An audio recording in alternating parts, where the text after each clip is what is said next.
is Happening with Allison B. Well, hello there, and welcome to episode number 10. My name is Allison B, and this is my podcast called What is Happening, and it's a video talk show where I share ideas on how to make a better you and me. So our title for today is called Put the Fun in Fundraising. Our episode will include my special guest, Anne, many different fundraising ideas, volunteering, and navigating myasthenia gravis, and some of my must-haves. So let's start with our coffee chat. So please help me welcome my friend, Anne. Well, welcome, Anne. Well, thank you, Allison. I'm glad to be here. Yeah. So we met or became friends through the Beaverton Women's Club with the General Federation of Women's Clubs. Correct. Yeah. And we've served on the board together. Mm-hmm. So how long have you been a member of the Beaverton Women's Club? I've been a member for 13 years. Okay. Or 12 years, sorry. 12. Right. 12 years. And my interest was with the Girlfriend's Tea. And I was attending that several times. And then as it turned out, my sons, they were leaving elementary school, heading into middle school, and there's not that need for parent involvement and volunteering. So it was a good way for me to join and become more active in the community. And I've been a member of the Beaverton Women's Club for, I think, going on 35 years. Yeah, a long time. Really long time. So, yeah. But I think I got interested in volunteering because my dad was a volunteer. He was a Kiwanian, and I just kind of saw how he was giving back to the community. And I just think that it just naturally was just something that I wanted to do. Oh, yeah, I totally agree with you there that my mom was big into volunteering and my extended family, my aunts. So I totally agree with you there. It's a good way to give back to the community. Yeah. Well, thanks for coming on today. So, we always start with coffee chat. So, and I asked you to bring a mug. So you want to share one of your favorite mugs? Well, Allison, this was a hard thing because I have so many mugs because one, I love coffee in the morning or tea.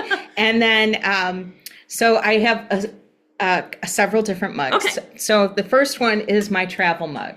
And I've had this for a very long time, but it's perfect because it fits in my car. Right. And then when I'm done with it at night, it goes right into the dishwasher. So that's great. Yeah. And then some of my other favorite mugs are my Starbucks mugs from different places because my husband traveled a lot and he always brought me home a mug. That's cool. My nephew collects the Starbucks mugs. That's awesome. And then I have some other special mugs, which are from my kids. Oh, they're adorable. So they made these in school. Oh my gosh. And I used them, but until they started to fade a little bit, and then it was time to put them aside. Well, I can see why they're your favorite. That's great. And then I ended up getting this mug from my alma mater, my college alma mater, because I went to the fashion school, and that was very important to me. And so this is a significant mug. And then last but not least, one more. Okay. One more. I know, Allison, this was hard. This is the newest mug in my collection. And my dear friend got this for me for my birthday. And you love cats. I do love cats. And I was cat. I love cats too, so that's great. Yeah. So those are my mug collection, my mug stories. So. Yeah. Well, I was going to share the mug, the GFWC mug, General Federation of Women's Clubs mug. But of course, it's always in. Is it in the It's dishwasher? always around. No, I can't find it. It's like when you need it, I cannot find it. But I did find my GFWC water cup. Right. And so I'm going to be using this today. So, and we're going to talk about GFWC. So we can probably just get right into that. Sure. So the General Federation of Women's Club is, I think, one of the greatest organizations, and it's also the oldest and non-denominational women's volunteer organization in the world. And there's clubs all over the United States. All 50 states has and throughout the world, actually. There's a club in Ukraine, and there's a club in the Bahamas, in Aruba. Right. So, and I'm sure there's others too. Yeah.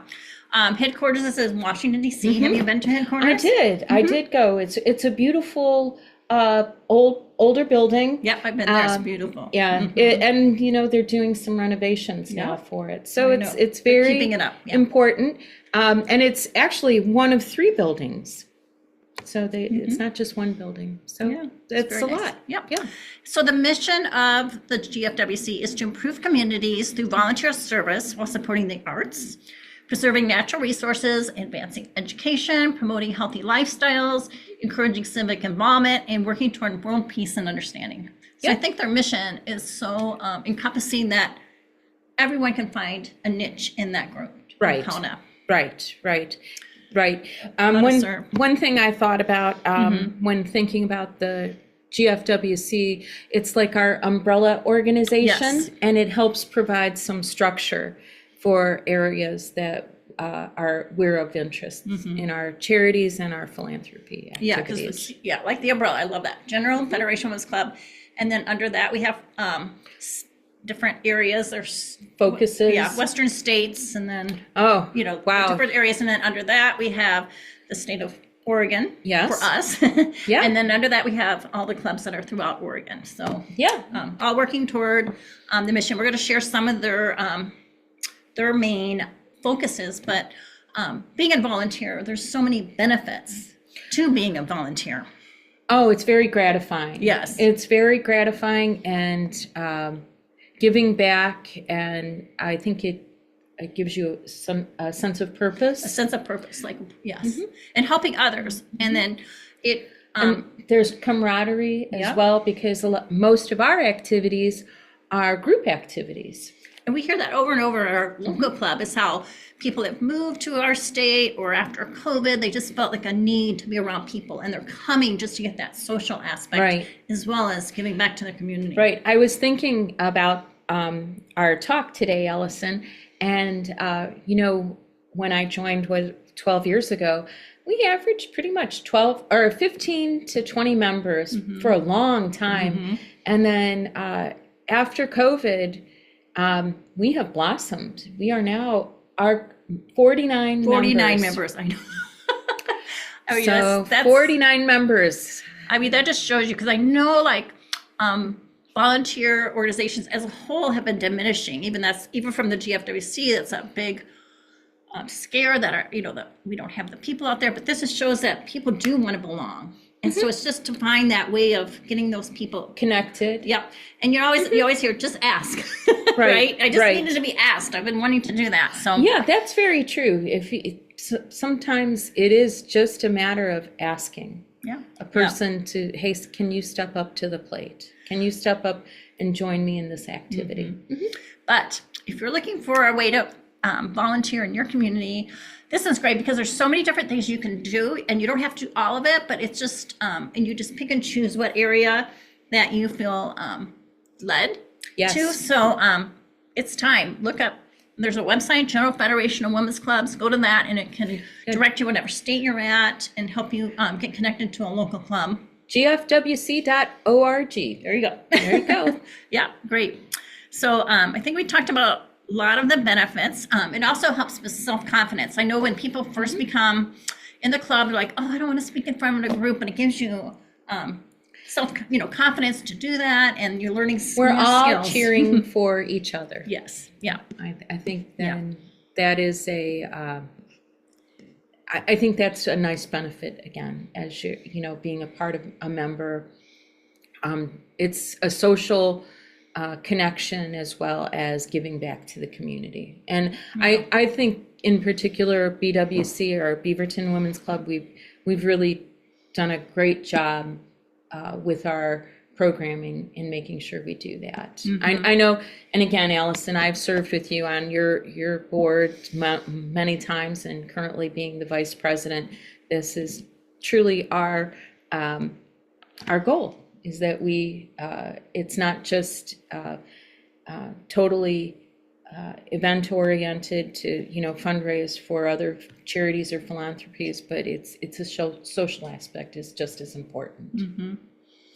Yeah, and so we always say, we raise money to give it away. That's kind of one of our little elevator speeches with the clubs. But with the Beaverton Women's Clubs, I just wanted to kind of highlight some of the big projects that we've been known for. And one is our scholarship for single parents that are going back to school. And we've done that different ways with the Girlfriend's Tea that you mentioned. And then most recently, we've been doing bingo as a fundraiser.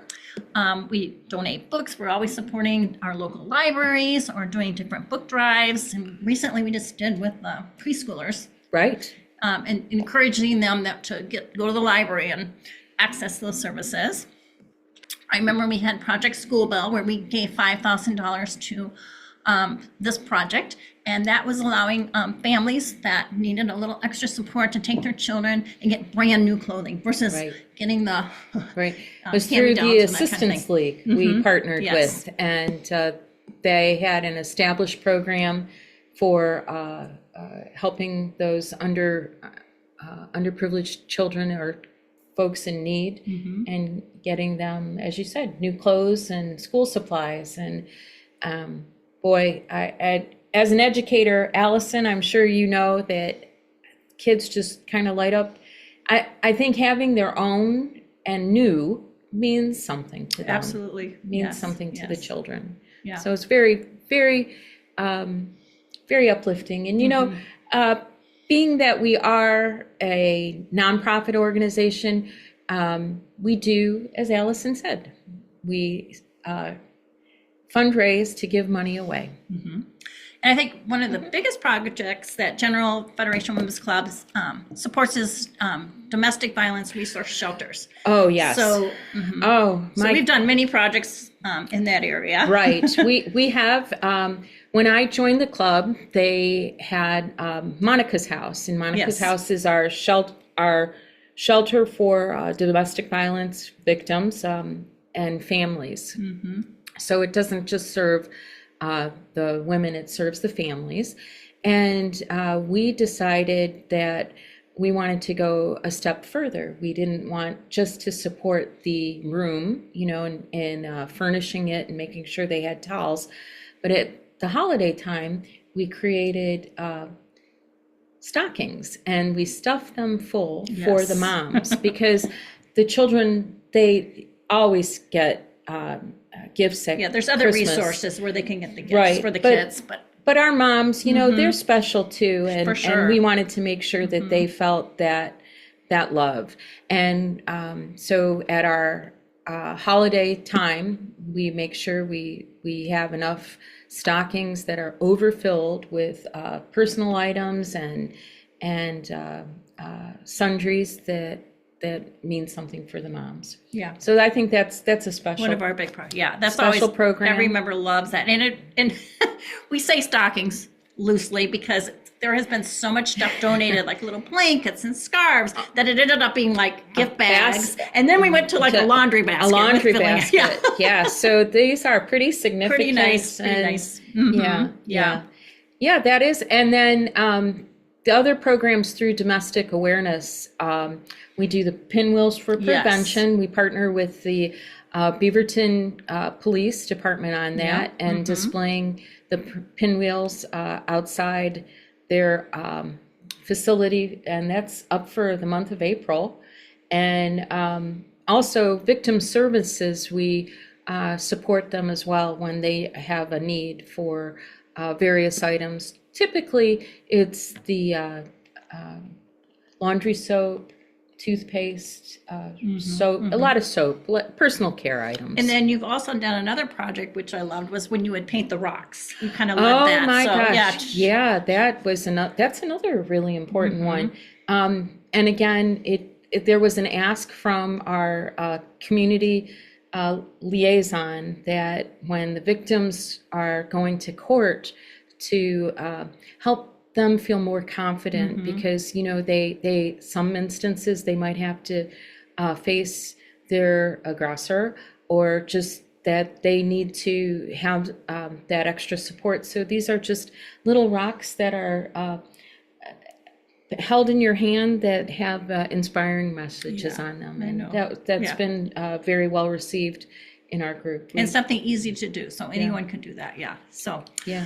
So those are a lot of projects. I know we do tons more, but we're going to talk, our theme today is to talk about the fundraising, how to help support an organization you might be in, where you need to raise money. So I often hear you say, we got to put the fun, F-U-N, in fundraising. So I thought you'd be the perfect co-host for this segment. So we're going to just kind of share some ideas that we have used over the years that bring in money. Right. And I would have to say, Allison, this reminds me of when I first joined the club. Mm-hmm. And in November, it was not quite Christmas, and we were just over like getting started again, and we had the mystery meal. Oh, I forgot about that. Yes. I'm glad you stayed. Because, but it was a fun. It was, yeah. Fundraiser.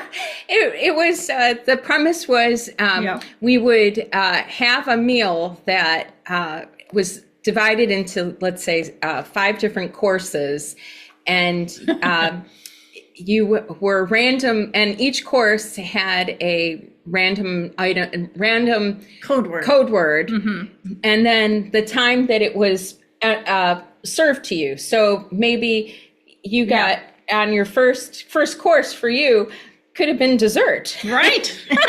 And so it was a rather unique fundraiser for me to go to the first time. But I thought, it's creative in that. Yeah. I will say we didn't do it after that. I think we had a hard time finding a venue. We did it like 3 years in a row, and it was always around Valentine's Day. So it was November. Yeah. Oh, well, we've done it Valentine's Day too, because I remember our code words were all Valentine's Day themed. So we might have played around with that a little bit. So. Yeah. But I remember it as November, and so I always kind of kept that in the back of my mind. We need to do fun fundraisers. Yes. And so our signature fundraiser was the Girlfriends Tea. Mm-hmm. And that it truly, we needed all support from every member. And however, there was a dedicated committee that did the majority of the mm-hmm. work. But it was it required a lot of planning and a lot of commitment, and sometimes it felt a little overwhelming, I think, to members because they didn't have I don't think they had the time to commit to it. Mm-hmm. So unfortunately, during COVID, or fortunately, we had to pivot. Yeah, and we're going to talk about that in a second. To pivot. Yes. But back to the November fundraising. Yeah. So a few years ago, several of us were talking, and we thought about, well, why not do like a 3-item swap? Because we all have items in our house that maybe they're no longer of value to us, but you never know. Could be someone else's treasure, right? Yes, one man's trash is another's treasure. And yes. Yeah, so we did that a few years, and then this year we've decided to mix it up again. Yeah. And we're going to have line dancing. That's right. So yeah. So just it's a more of a social that people are willing to attend and have a good time and raise money. By the way, we're raising money too. And those are great events, like where you can invite people that aren't members of the club, and they can Absolutely. Come check it out and say, "Wow, what is this group?" So it's just a way to spread the wealth and get other people help supporting the organization. Right. So one easy way for fundraising is called 50/50. Oh, yeah. So then you just get these tickets, and you can get them I found them at the dollar store even, or on Amazon. Oh, Amazon. Yep. Everything's on Amazon.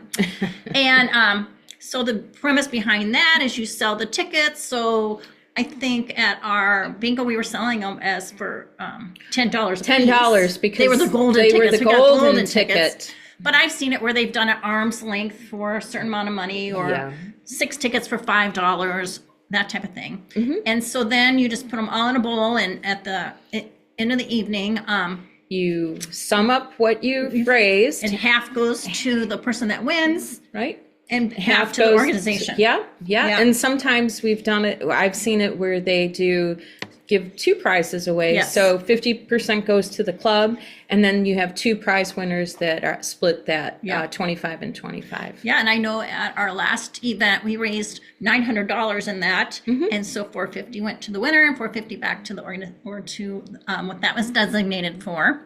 And sometimes we've had people that were selling the tickets wear a hat. I know, or angel wings or something to stand out to encourage buying. Balloons, just to make it, So that's an easy thing to do. You talked about the 3-item swap.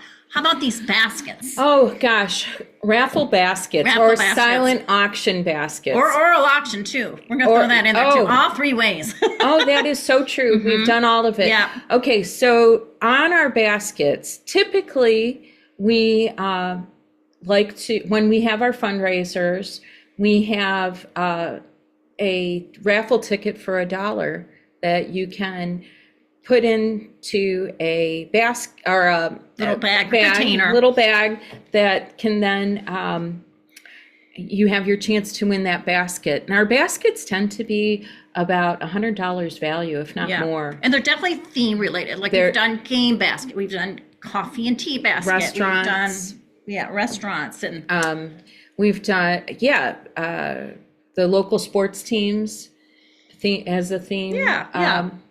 So coffee, wine, also. Yeah. And we've discovered that if you put flowers with them, those are like usually the top. Yeah, the garden with the garden themes and flowers. People love that. Yeah. So, yeah. Little tip there. That's been very, very, very good. And I found like if you are in an organization and you need to try this with your basket, you can have people come up with your theme. Maybe it's the beach, and then have everybody bring something to go into that basket. So it's not all on one person to donate everything that goes in it. Because we want quality items in those baskets. We don't want like Dollar Tree kind of things. We want some nice things in there. Right, so, right. And and we also do solicit or go out into the community and ask for items from our vendor, the business community. Businesses in the community. They've been very, and we've written up a letter saying that we're nonprofit and what it's going towards, and everyone drags their feet like, I don't want to ask them, but we've kind of had like little groups go, and really no one says no. Right. Some might say, oh, it's not the right timing, but it's never been a bad experience. It's been shocking to me how much they want to help the community as well. Right. I mean, nail salons donating their a certain amount toward a pedicure or manicure. Those are awesome. Restaurants are always great, giving a $50 or $25. Yeah. They've really worked out very well. So let's see. So as Allison said, so we have the raffle baskets, but there's times too that sometimes we've collected so many nice nice items and donations that it warrants more than just a $1 raffle ticket. Yes. And so that's when we do a silent auction. Yes. And again, that has been very good, because remember, most of the items we did not pay for.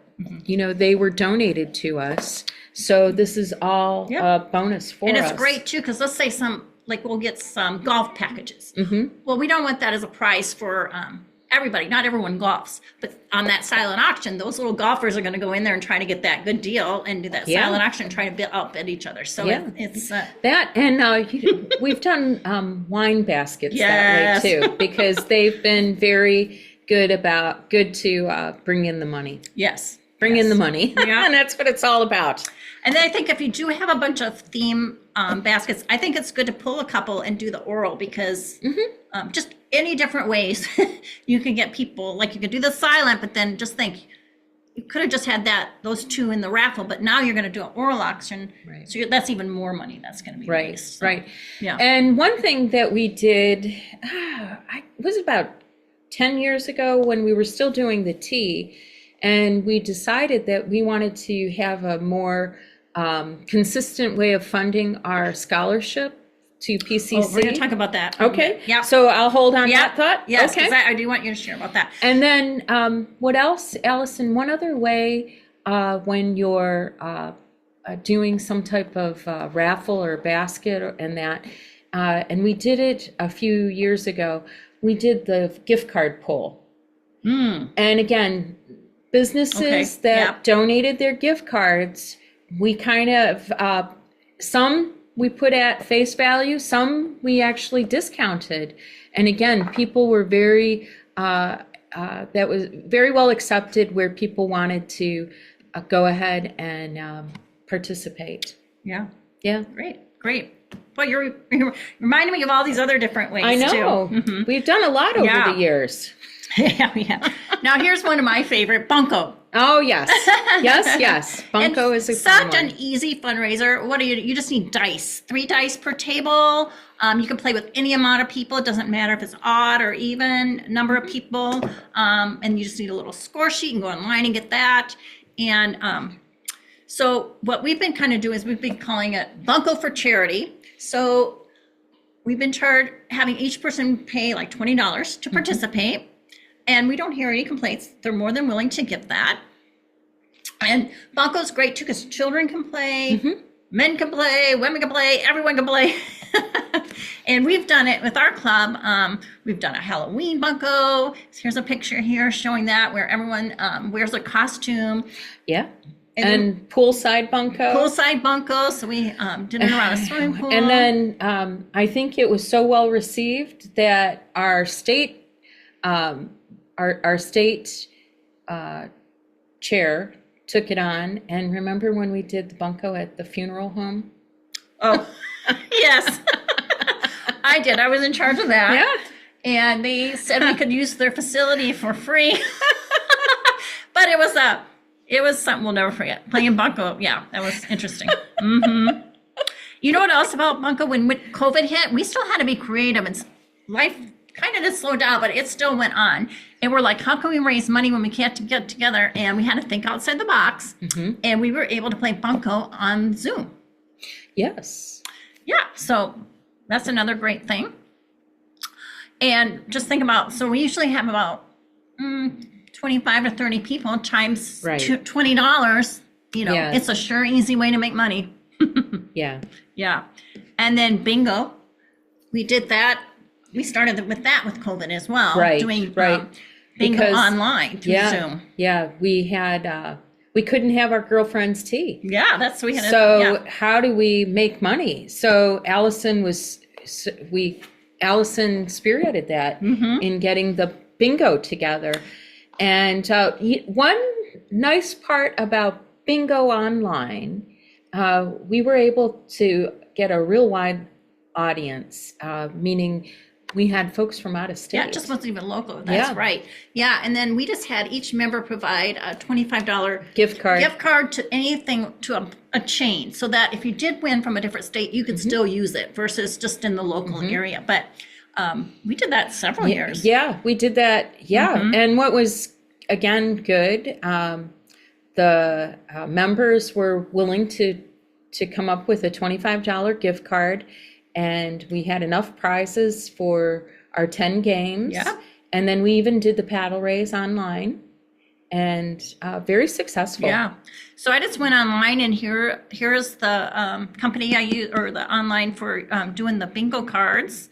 And this was the bingo caller. We still use this in our live bingo because it's a lot of easy to do. But now, COVID's over, and we was so successful with bingo, we decided to go in person.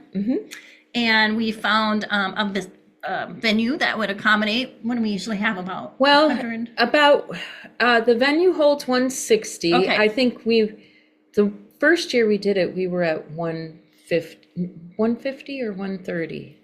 Yeah.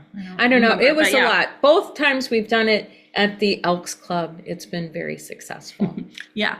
So I just went online and ordered from Amazon these bingo cards. We really liked them because they have the little shutter. Shade, the shade we call it. Remember the first ones I ordered did not work. I was like, oh my gosh. So I found these that work, and I just store them or somebody does, maybe it's in your. No, you have those. I have them in my the other attic, stuff. right? Yes.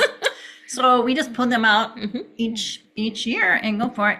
So we charged, what was it, per $25 per ticket, you think? 25 or 30. I think we went up to 30 Did this we? year. Okay. And to play bingo. And then we also, in addition for fundraising, we did the 50-50. We did the theme baskets. We did the silent auction.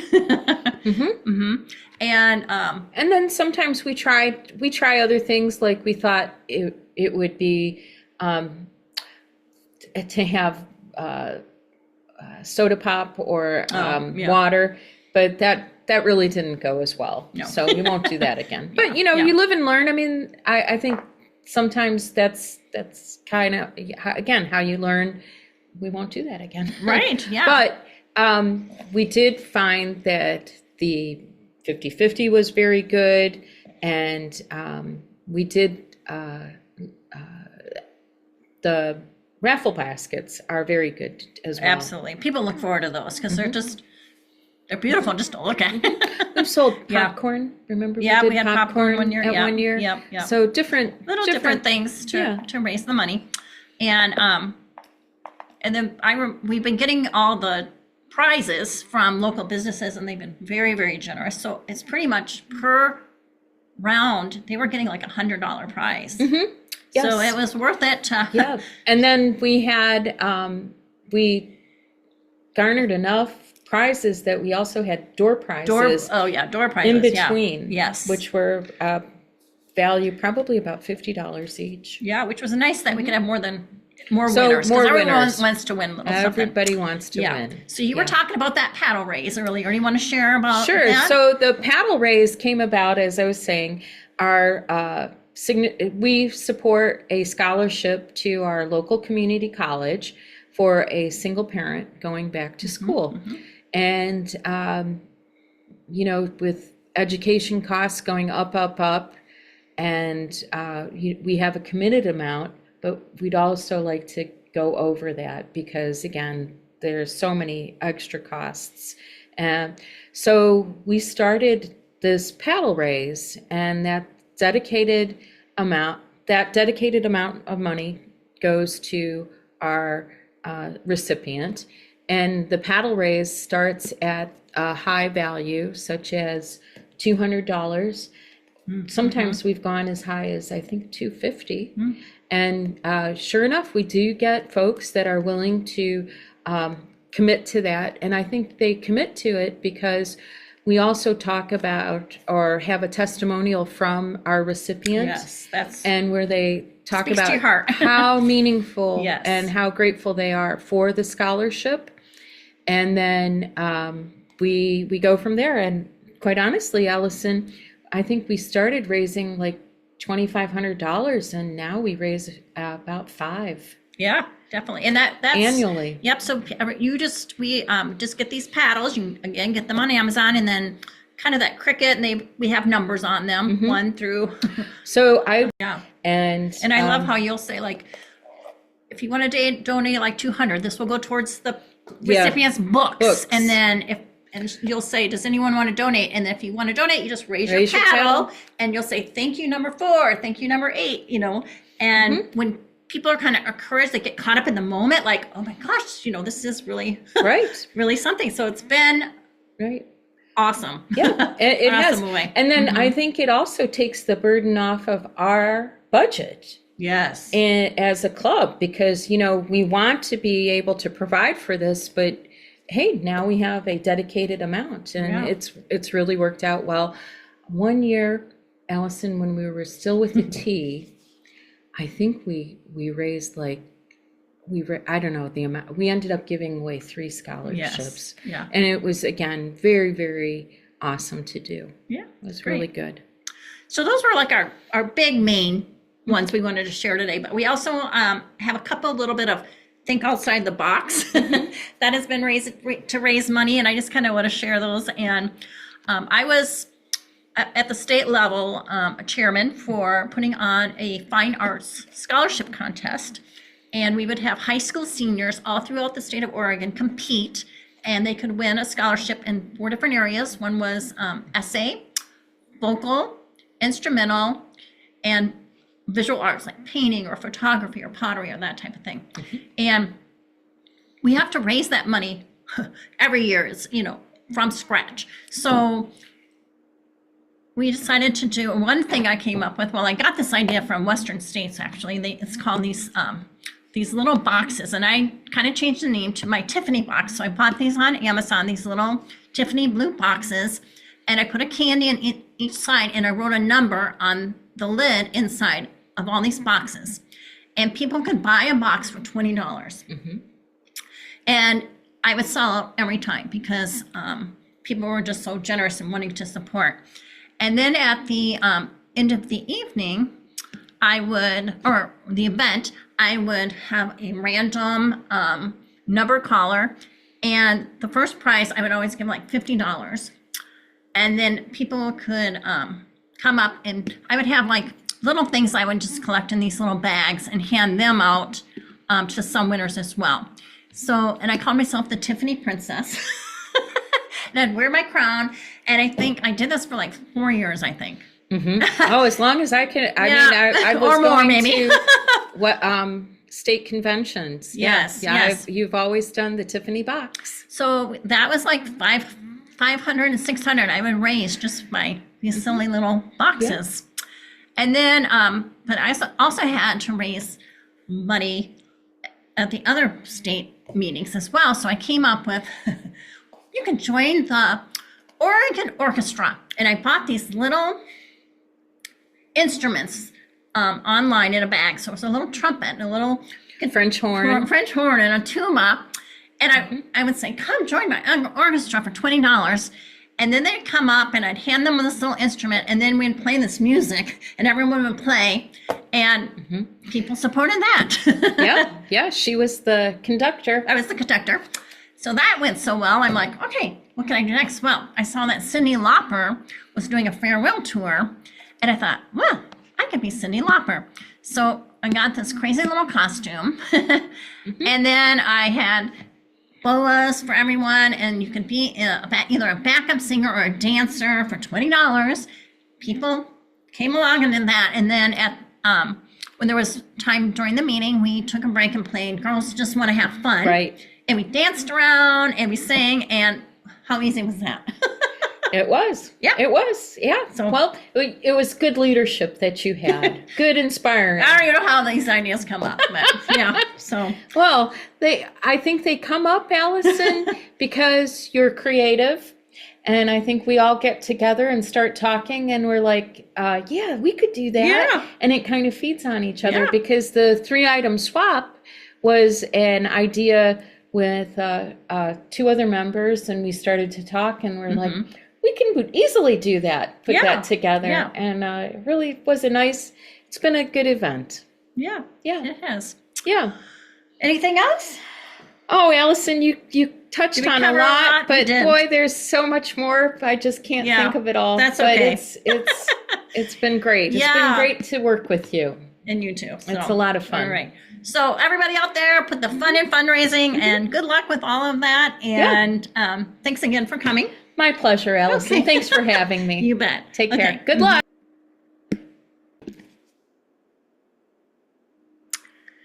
Okay, so my Bible verse that I chose for this month is from 1 Peter 4:10.